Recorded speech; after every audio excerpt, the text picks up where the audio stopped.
Price God, கர்த்தருக்கு ஸ்தோத்திரம் உண்டாவதாக. இந்த அற்புதமான காலை வேளையிலே உங்களை பார்ப்பதில் நான் மிகவும் மகிழ்ச்சி அடைகிறேன்.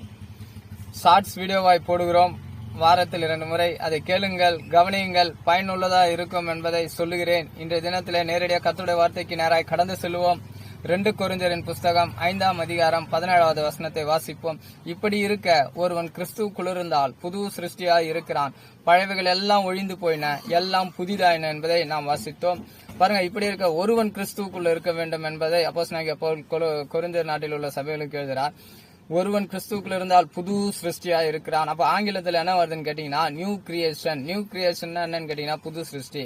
அப்ப நியூ கிரியேஷனா இருக்கும்போதோ பழையவைகள் எல்லாம் ஒழிந்து போயின, எல்லாம் புதிதாயின. பழைய பாவ சுபாவங்கள், ஜென்ம சுபாவங்கள், அக்கிரமங்கள் எல்லாவற்றையும் என்ன அவன் கேட்டீங்கன்னா ஒழிந்து போயின, எல்லாம் புதிதாயின. அப்ப பாருங்க, நாம் மறுபிறப்பு பிறக்கிறது எதில் என்றால் ஐ வில் பார்ன் அகெயின். நாம எல்லாம் மறுபிறப்பு எதில பிறகுனா கிறிஸ்துவை ஏற்றுக்கொண்டு அவருக்குள்ள இருக்கிறதுனாலதான் புது சிருஷ்டியாய் மாறி நாம் மறுபடியும் பிறக்கிறவர்களா இருக்கிறோம் என்பதை சொல்லுகிறேன். இதை கேளுங்கள், கவனியுங்கள், பயனுள்ளதா இருக்கும் என்பதை சொல்லுகிறேன். கர்த்தர் உங்களை ஆசீர்வதிப்பார். God bless you.